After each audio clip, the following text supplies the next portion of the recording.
We are here at let's say, the happier point in the pastime. Although the whole pastime is ecstatic, but this is the point at which Bali has now been released from the grips of the Naga Pasha, the ropes of Lord Vishnu that he was tied in. And at this point, he has now, in one sense, successfully passed the test. So you know that the whole pastime was based on the principle that Bali Maharaj had supposedly surrendered everything, and then the Lord took everything in 2 steps, and then he still owned in the 3rd step, and then the Lord punished him in one sense and bound him up. So even though he surrendered, it looked like at the end that Krishna didn't really repay him very nicely. He just ended up in a more difficult situation. But because he could, even in a difficult situation, maintain his devotional mentality to Lord Krishna and maintain a certain humility and understanding that God's actions are still for his benefit. Therefore, at a certain point, he passed this test, and now at this point the Lord will, he had the opportunity to tell the Lord how grateful he is for what had happened, and how he was understanding that Krishna's reciprocation with his devotional service is not in proportion to the purity of the sentiments with which he had offered it. And this is a very important point. In the previous pastime, we saw how this idea of the demons, what exactly is a demon, what exactly is a devotee. We see these demons in Prabhupada translated as demon. The Sanskrit word is the asura, the asuras. And what is interesting is that the asuras or the daityas and danavas are all families with the demigods. It's not like a different race or a different species or something like that. They're all part of the same family, and they actually all even have the same father. But the distinction is there in the mentality between the demigods, the suras and the asuras, or the adityas and the daityas. And Prabhupada says there that even though the demigods are those individuals who are responsible for running the universe in one sense, they're not also necessarily pure. They also have desire for material enjoyment. They also have the desire. They also are materialistically orientated sometimes. But the main distinction between the demigods is that they understand that this world is not actually their property. And that is the distinguishing feature that marks the demons, is that the demons somehow or other, they just miss this. They can't. Their conception is not able to understand that the world actually belongs to God. They start to consider the world and whatever they are supposedly possessing as their own property, and that is the root cause of the demoniac mindset. And that is something that one has to very carefully guard against, because the orientation, it is a very subtle difference in mind.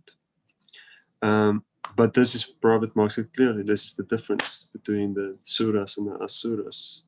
Why is that? Because we see in this world that private property is an essential part of material existence. Each one of us is endowed with a certain kind of property, whether it's physical property or even your physical body, but all of us has some stuff, and we all have a certain kind of area that is demarcated as our own.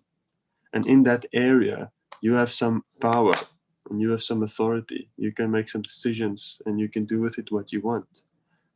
And the most visible manifestation of this is your money. How much money you have. How much money do you have in your bank account?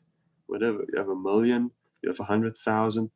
And what is that? It's just a number, but that number represents, to a certain extent, how much influence you have over the material energy. With that money, you can do so much stuff. You can go to any place and you can just take something out of there, or you can pay someone to do something. So it marks your influence, the extent of influence that you have over this world. Money, and then also naturally power. Are you the boss? Are you the boss of your company? Are you the owner of your company, or the owner of a certain property? And then so many other people have to listen to you. So that's just the reality of how it works in this world. Now in different eras, then people do it differently. The ancient world didn't have paper money. They work with gold coins, or if you read the CC, you'll see how they have conch shells or different ways to mark currency. And now we're going to move into a new era where we have cryptocurrency, where people are going to have their Bitcoins and their Ethereums, and they're going to have their little, which is not even stored in an actual physical bank. But however it changes in the modern world, the conception is the same. It's nothing different. It's not a new thing. It's not new. It's different ways in which culture portrays the reality that different people are endowed with different levels of power and influence over this world. And the distinction between the devoted, between the godly and the ungodly, is the godly individuals are able to sit with all this influence and power and understand that ultimately it is not their own. That is the challenge. And naturally, the more your power and your influence increases, the more difficult it is to keep this in mind. Although we see sometimes people who also have very little, but they're also very much not able to understand that it's not really their property. Why is it not really your property? Because at a certain point, very clearly, you will die and you will leave everything behind. Everything will be left behind. So it really is just temporarily borrowed unto you. That you have temporarily borrowed this, but temporarily been bestowed a little bit of influence and control over this world. But it can be bewildering. So the godly individuals are those individuals who can understand that it is not my permanent asset. I just have for a little while, I have it under my control. And the question is, what will I do with it? So if you're able to understand that it's not really your own property, then you answer this question of what will I do with it? You answer it very, very differently. And you use it very differently because you understand it's not yours. So naturally, you can't just do with it what you want. There's a certain way in which one deals with your power and your assets. And these things have to be used for a higher purpose. Now, it doesn't necessarily mean you give everything away. You keep it. Like we see the demigods, they are living. They have their influence in the world. They take the responsibility. But it's more about the responsibility. We see in the modern world, there's a lot of talk about things like privilege. And privilege can sometimes, because that's what they're saying. They're saying that God, it's so unevenly distributed. Some people have so much privilege and some people have not so much privilege. And who says who gets how much privilege? And then people want to try to carve it up, or sometimes even privilege is demonized as if it's a bad thing, as if you should be ashamed of your privilege. As if it's somehow, but it's just how the world works. You just get born into different kinds of positions of privilege or power, and the better conception is to use that privilege. That's the thing. Now, privilege is not necessarily only for the godly. It's not that if you have privilege, it means you're a good person. No, we see clearly that many people have a lot of privilege, but they're not necessarily good, and they're not necessarily godly. Oftentimes, actually, also the opposite, specifically in the modern world. But the principle is that if you have whatever privilege you have, and we all have some, even just taking birth as a human being is already an immense privilege, an immense privilege in comparison to most of life on this earth. So the principle is rather that use your privilege, use whatever privilege you have. That's the ideal, because then you'll be engaging it properly. And how you use your privilege, that's what you will be judged according. So if you misuse your privilege, then what will happen is in your next life, it will be taken away. Whatever privilege you had, you won't be getting it again because you misused it. Why should you receive it again? And if you have a little bit of privilege and you use that privilege properly, then in your next life, more privilege will be bestowed upon you. Because ultimately this privilege, whether it's money, power, status, beauty, strength, or whatever it is just a responsibility. It just comes with a certain responsibility to use it. And so that's very interesting. And we see here that Bali Maharaj, even though he was a demon, meaning that even though he was part of a culture and a community of people that did not recognize the supremacy of the Supreme Lord, and they did not use that property according to the Lord's desires, still he had the spiritual maturity, at least a spark, enough of it to understand that it's not really his property. So when Krishna came to ask him, he understood that, why not? Let me just give it. Let me abandon it, or let me use it for the best purpose. He was able to be detached enough, even though all his associates and even his own materialistic spiritual master was telling him that this is a bad idea to surrender. He still had some piety, enough piety to understand that it's not his property. And therefore, he was able to overcome his demoniac conditioning because he was willing to engage it, and he was willing to utilize it according to Krishna's. He was willing to give it to Krishna. So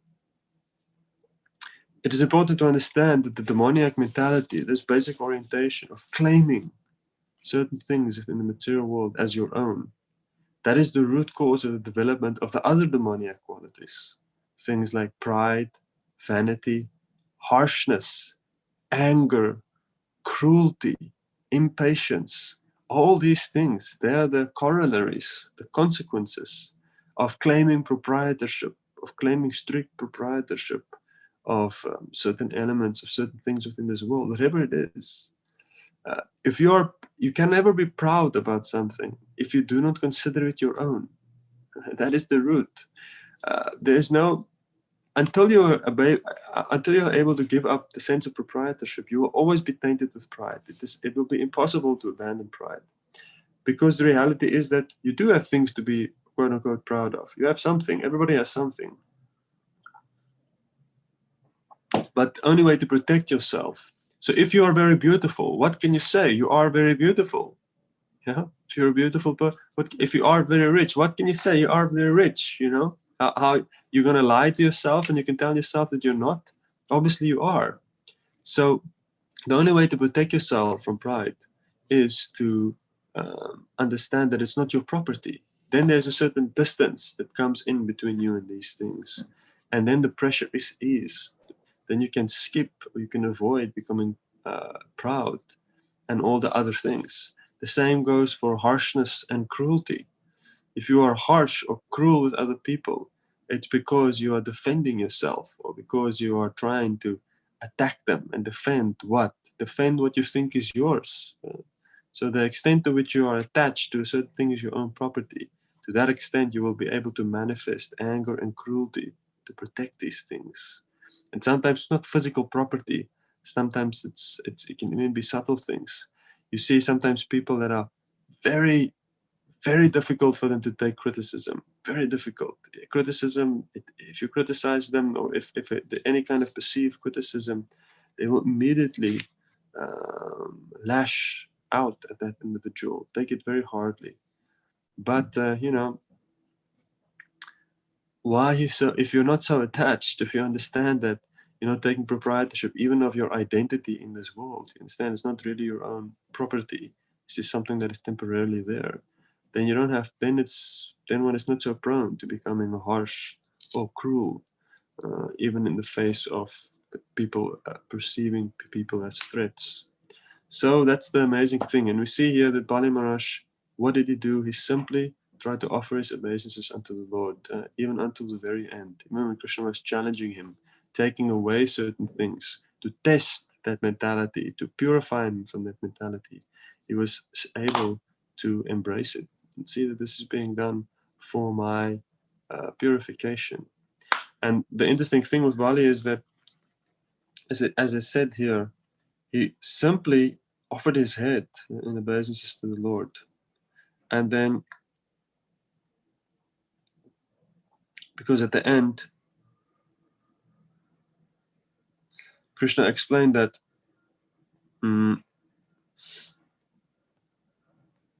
Bali was just amazed that even though his conditions were so unfavorable to perform devotional service, to have a devotional mentality, because he just had this core intention of offering his obeisances unto the Lord, he was reciprocated, the Lord reciprocated so strongly. So that is very encouraging. This is a very encouraging thing to see, that the real attempt at devotional service is in the mentality or the attitude of a devotee, which means just the attitude of service, the attitude of trying to engage whatever has been given to us with a service mentality. And even how successful or not that it might be externally, what can we say? Success is difficult. But the real success lies in the intention and the motivation. If we read about the three modes of material nature in the Bhagavad Gita, then we see that the main distinction between these three modes is that these three modes are ultimately the intention with which you perform something. That determines the mode of nature of an action, and that determines the mode that you will cultivate.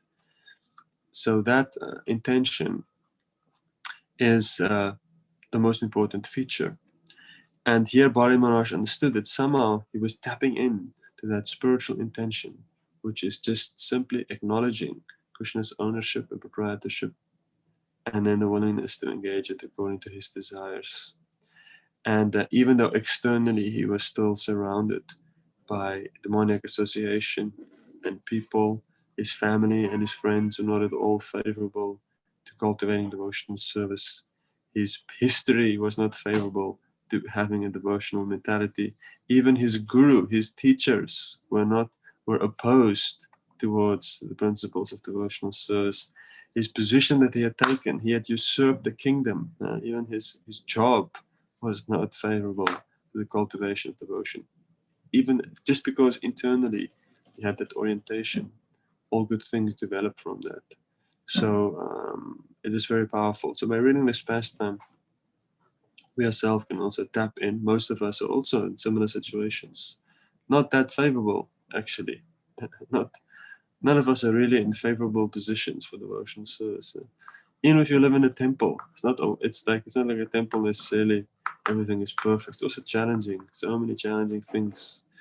You have to deal with many issues, and you have to the world nowadays is just not favorable for peacefulness, not favorable for reflectiveness, and it requires so much defense just to keep proper boundaries so that you don't get exploited by whatever, all the various exploiters that are out there in the world. So it's difficult to maintain this innocent kind of mentality of simply desiring to engage whatever we have in Krishna's service. But the rewards are great. The result is very auspicious. And one should understand that nothing externally can really curb that. One will definitely receive the Lord's mercy. And it is important to understand that challenging obstacles is also taken into account when the Lord bestows you mercy on him. That's the fascinating thing. As Bali Maharaj says here, the causeless mercy you have shown to me, a fallen demon, was never achieved even by the demigods or the leaders of various planets. So because Bali was in such a difficult position, the Lord took that into account when he responded to Bali's attempt at surrender. So that is also nice to understand. That is, as we look at our obstacles in our life, it's not that we have these things. It will be taken into account that we're in a difficult situation. It will be taken into account that it's not so easy for us to do it, and therefore it can actually spur us on to try our best. Because even if we externally just do it a little bit, we will get a lot of result. And the same goes for that people who are in very favorable situations, that they are actually judged to a higher standard. That's also very interesting.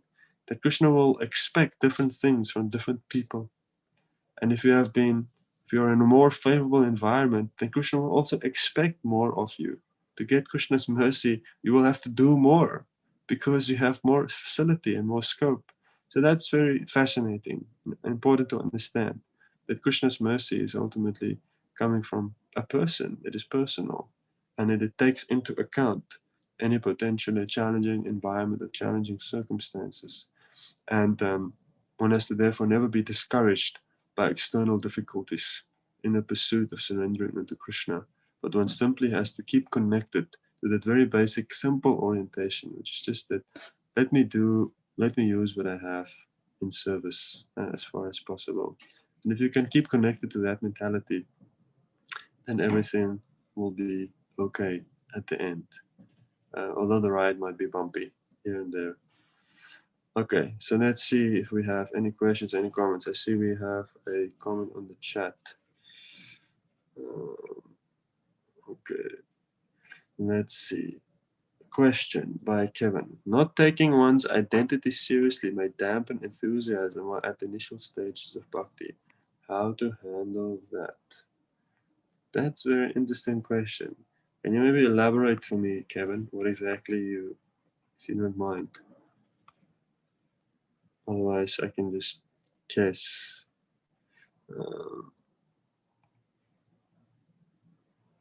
May dampen enthusiasm at the initial stages of bhakti. Okay. So, yes, it is from our identity that we pull our enthusiasm. That is a fact. Everything is built upon your identity, as we call it, the ego. And it is the most subtle of the material elements, but it is the most powerful and the most difficult to change. And it is the root cause where everything else is built upon, because your motivation, your intelligence, everything is based on your self-conception, how the whole thing runs. Now, initially we can get some strength from certain identities, from an identity. But for example, say if you're attached to, you want to be a singer, you always wanted to be a singer, a rock star. And then you become part of spiritual life. And then you say, well, now I want to be a kirtan singer. But it's just because you wanted to be a rock star. But now you will be a rock star kirtan singer. And it gives you great motivation. And that's okay. I mean, that's okay. That's not bad. I mean, rather be a kirtan singer than a rock star. It's a better motivation. And if that's what's going to help, and then that helps you to then, chant your rounds and follow the principles, because you want to be you don't want to be a cheater. You want to be a proper kirtan singer. So that kind of identity is fine because it helps you. But, and the same goes for anything. Like say, you always wanted to be in control. People like to be in control, they naturally end up in management because they're the people that take control of things. If like they see God, no one is taking control, okay, I'll take responsibility. So that's fine. All these natural tendencies we have is good. These things, that's how you engage your identity in Krishna consciousness. But the principle to understand is that there is a root identity. There's a root identity in Krishna consciousness, which means you're doing it for the service. You're doing it as a servant to Krishna. And that will be tested periodically. Like say you're a manager, you're a kirtan singer, or whatever it is that you think you are, and you say that you're doing it for Krishna, even though it's also motivated by your own conditioning. But every now and again, it will be tested to see, are you really doing this for Krishna? So, and then you have to be ready to understand that you have to always, again and again, connect with that basic identity of being a servant. And that takes the priority. So therefore, and these other identities at a certain point, they might even be taken away. And then all that will remain is how much you have sincerely cultivated the identity of being the servant. So that has to be understood. So therefore, just keep connection with the basic identity, even when you're going through your course in life. And that is the challenge for all devotees, whether you're directly engaged in the movement, or if you're just a normal person at work, if you have a wife, or you have a husband, or you have kids, the same thing is there, that you have to do this all as a servant of Krishna. And the basic practices of Krishna consciousness, the basic sadhana, like chanting and reading and hearing, that feeds your basic identity of being Krishna's servant. And that one has to always keep in mind that is the ultimate identity, and that is the only identity that will last. So I see here Kevin has, you have said here that I take responsibility for a service work because I feel it's out of the identity of being a good person. Yes, very important. We see that Bali Maharaj, what is one of the big motivations why he kept his promise to Krishna? Because he considered himself to be an honest person, a truthful person. So therefore, he was willing to do whatever needed to do in order to keep it up. So being attached to being a good person, or for example, taking care of your reputation, these things are fine. It's not a bad thing. Just engaging in Krishna's service, properly understand what is good and what is bad, and just in one sense absorb Krishna's qualification for what it really means to be a good person. So for example, at the end of the 12th chapter of the Bhagavad Gita, Krishna explains a whole list of qualities. He explains the kind of person that he likes. He explains the qualities that he considers to be good, that he considers to be worthwhile, that he considers to be attractive in another person. So in that way, if you're attached to being a good person, that's very wonderful. I mean, it's very useful thing to have. It's like a kind of a wealth. Just like if you're born with a lot of money, that's cool. You can use it in the Krishna service. So similarly, if you are born with an attachment to being a good person, if you have that kind of conditioning, that's great. You can use it in Krishna's service by connecting what you think is good with what Krishna thinks is good. And understanding clearly what Krishna is understanding to be a good person. And in that way, it will also push you forward to do the right thing. So in this way, you don't have to abandon the identity. It just has to be engaged in Krishna's service and understand that it is subordinate to what Krishna believes. And in that sense, it becomes the more important principle becomes Krishna. And it will help you a lot because it's a fact. When we take responsibility for things, responsible people means people that are conditioned from a young age to be responsible. And therefore, when you take responsibility for Krishna's service also, you can use that sense of responsibility. And you do it, even though sometimes you don't like to do it, but you do it because you have to.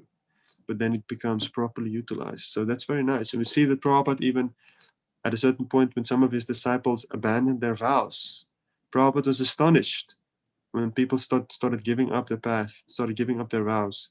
And he said, how can you do it? Because you promised.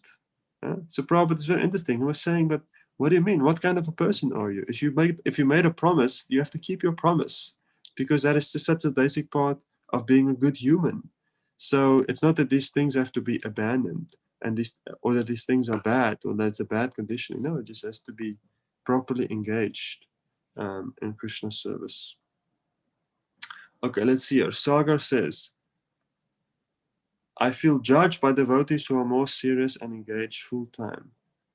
How can I make sure my small souls accept the great pressure to go to devotees who are so into the mission, but my life circumstances are different? Okay. Well, firstly, this is a very interesting thing to understand.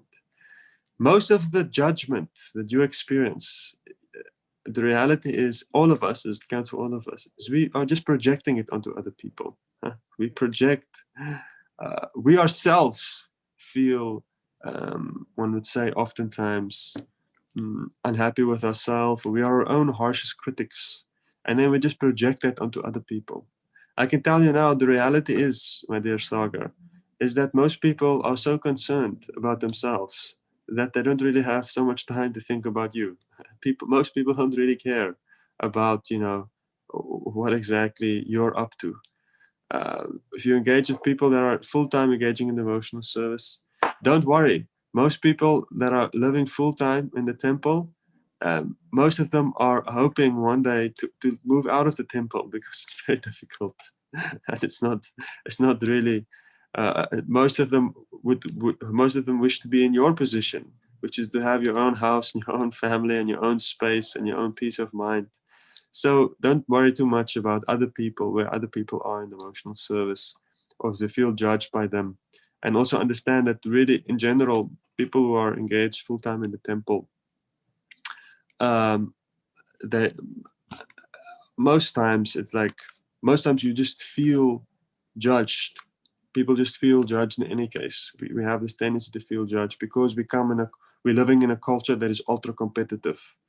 And large part of the modern culture, how do they do it? How do you get people to work so damn hard in the modern world? How do you do it? Well, you have to create a whole atmosphere of competitiveness, and also you actually have to create a sense of inferiority. You have to make people feel inferior, because then it is easier to control them. If you look at many modern advertising, that you see they put all these beautiful people on there. They put this beautiful person on there, and they say to do a product. But why does it work? It doesn't work because the reason why it works, why that beautiful person, that product works, is because people feel inferior in comparison to that person. And then they feel the urge or the pressure to somehow spend money, to somehow compensate for their own inferiority. And that's how most advertising actually works. They show ultra successful, ultra beautiful, ultra kind of people. And then in comparison, most people feel like nothing, and then they make you feel inferior, and then they can ask you for money. They say, I can help you get rid of your inferiority if you give me some money. So just understand that we are all conditioned, severely conditioned by these feelings, and we tap into it every single day. So, but that is all useless. It is useless. It is useless. It doesn't really do you good, and it is a form of ignorance to have that sense of inferiority. The reality is, my friend, that each one of us is endowed with a certain kind of ability and a certain kind of power. And that is just what it is. That has been given to us by Krishna. And we are not all the same. That is the thing to understand. We are not all the same. There will be some people that will be higher than you, and some people that will be lower than you, in whichever criteria. In terms of intelligence, there will be people that will be smarter than you, and people that will be not as smart as you. In terms of power, beauty, strength, opulence, renunciation, whatever it is, you will be better than some and worse than others. And whatever you are, that's what you are. You already are something. You have some kind of, based on your previous work, you have a certain kind of capacity and ability, and you will find your ability in the world. So the principle is that there is no reason to feel inferior, just as there is no reason to feel superior.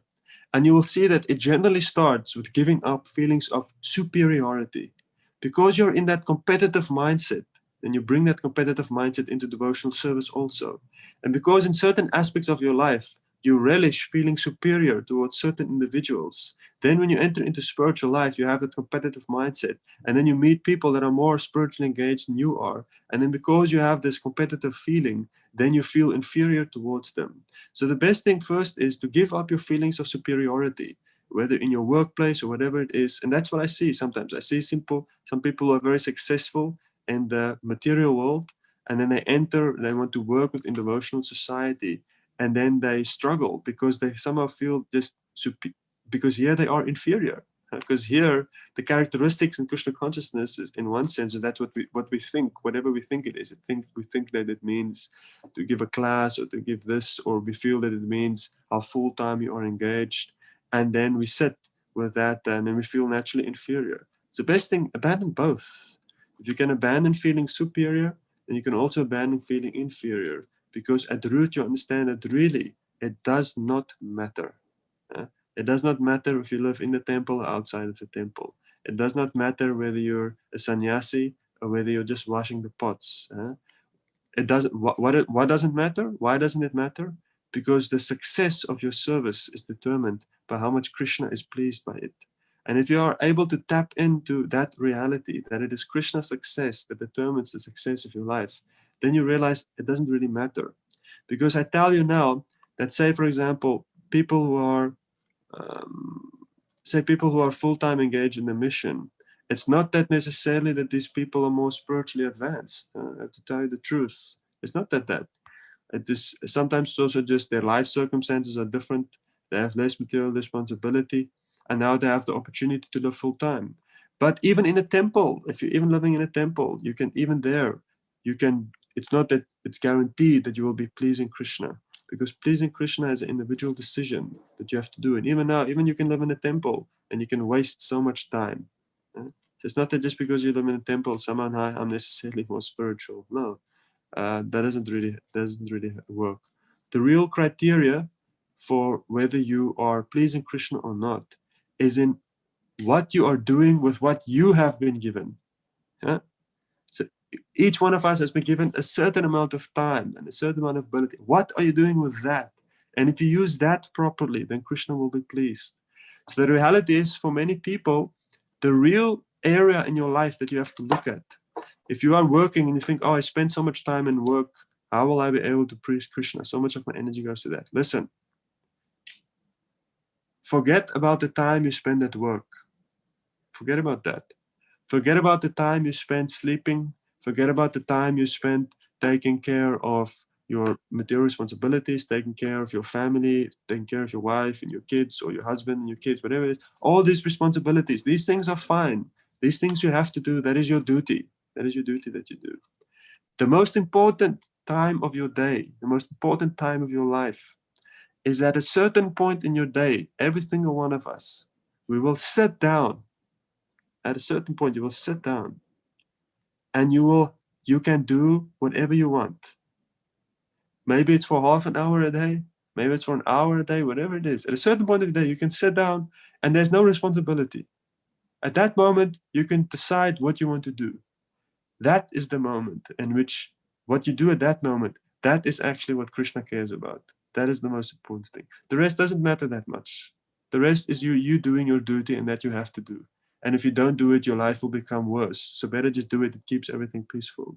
But it is those recreation periods, those moments where you have the freedom to decide, what will I do now with my little free time that I have? That is the crucial point. And if you use that moment properly, even if it's just a half an hour or an hour, if you can use that moment properly, then you will be able to please Krishna immensely. Then if you can just use that to hear and chant about Krishna, or to voluntarily do some service to Krishna, even if it's very little, that is really what will determine your success. And it is there, if you use that properly, then you will feel spiritually nourished. And then you will see that you will not feel, then feelings of inferiority or superiority will be forgotten. Because it is only because we are not properly praising Krishna with the little bit that we have, then we get into this competitive mindset, or we start comparing ourselves to others. So stop comparing yourself, abandon feelings of superiority first. That's the first thing. First, abandon feeling superiority. Then you will also be able to abandon feeling inferiority and focus on the little bit that you can actually do, which is those moments in the day that you are free to do whatever you wish. And I promise you, if you use those moments wisely, you will feel Krishna's goodwill and pleasure will be bestowed upon you. And you will realize that that is the only thing that really matters.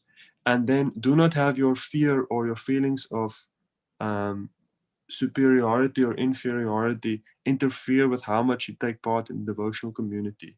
If you come into a temple and you feel, oh, these people are judging me, just forget about it. You're not there. You're there to go worship.